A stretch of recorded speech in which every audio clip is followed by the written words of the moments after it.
the internet is filled with opinions, more exactly takes. Takes about almost anything and everything you can think of. Some takes are reasonable, some are hard to swallow, and some don't make any sense at all. And today I'm going to put those takes to the test. Takes about something I maybe know a little about, that being streaming services, rating them 1 through 10 based on how good to not good those takes are. Are you ready? Let's get right into it. Look at the prices of Netflix's no ads plan over the years. 2011, $7.99. Now in 2026, $20. This is insane. This is truly insane. And this is just one streaming service. How about Disney Plus? It's not been around as long, but they've had increases quite significantly. How about we look at, like, say, Hulu over the years? Or maybe even Paramount Plus. I know it's had a lot of iterations, different changes, but the prices just keep going up. And yes, Netflix has a lot of variety of content, but they had enough money to potentially buy Warner Brothers, but yet they're going to keep continuing to raise prices. Can anybody make sense of any of this? I understand streaming services raising prices are a sensitive issue and probably the first thing that comes up when talking streaming services. And if you're one of those people that love to complain about that, my best advice to you is to move on. Because like Thanos said, streaming services raising prices is inevitable. It is going to happen every year and for 90% of all streamers. The question is not if it's going to happen, but if it is justified. And of course, every streamer is different and their price increase is different. But when it comes to the big bad greedy Netflix, I have to say yes, it is justified. Look, Netflix is evolving. It isn't the streamer who just makes good originals anymore. They make Oscar level movies, they are creating more special live events, the ACTA Awards and the roast of Kevin Hart, sporting events, the MLB Home Run Derby, the NFL Opener and Christmas games. So for them to keep providing bigger and better things, they have no choice but to raise prices. Basically more money in, more money out. Okay, correct me if I'm wrong, but didn't we all leave cable because it was getting too expensive and we were dealing with all of the commercials? So we went over to streaming services, but we all need a million subscriptions to be able to watch the TV shows that we want to watch, and now they all come with ads. So we're right back where we started.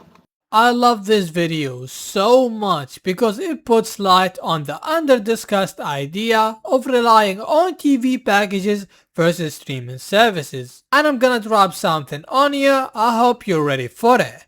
They all cost the same. Watching everything on a TV package versus watching everything on most streaming services costs the same. In 2026, the average full TV package costs 90 to 100 bucks. How much 7 streaming services cost? About the same or even less.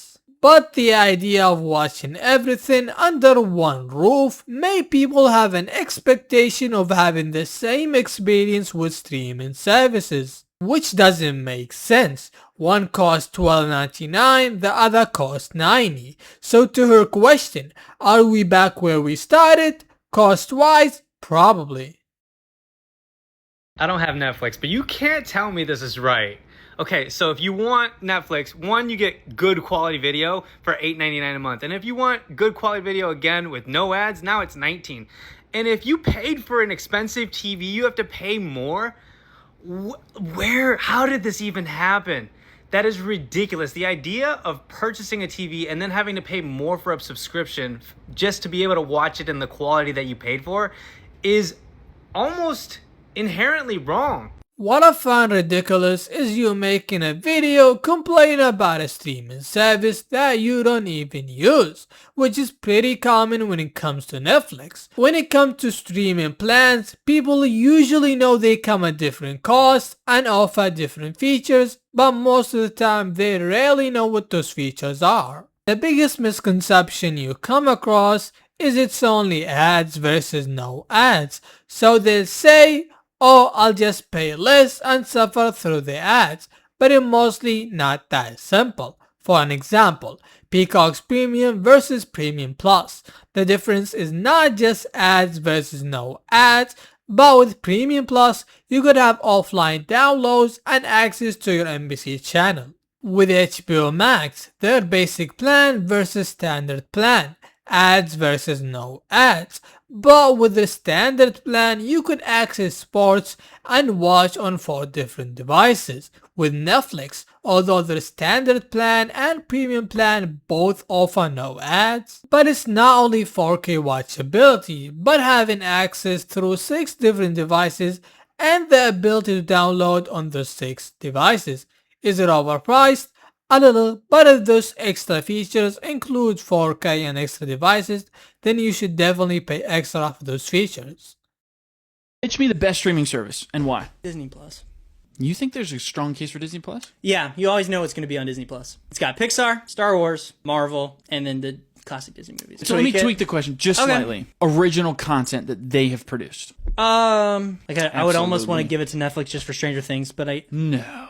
Game of Thrones. right. But I think, in my opinion, Stranger Things is better than Game of Thrones. What? Really? I do. Why do you think that? If I can make a long form video, this guy can make his mind on which streamer is the best. But is it Disney Plus like he said in the beginning of the video, which believe me is a 1 in 1,000 take.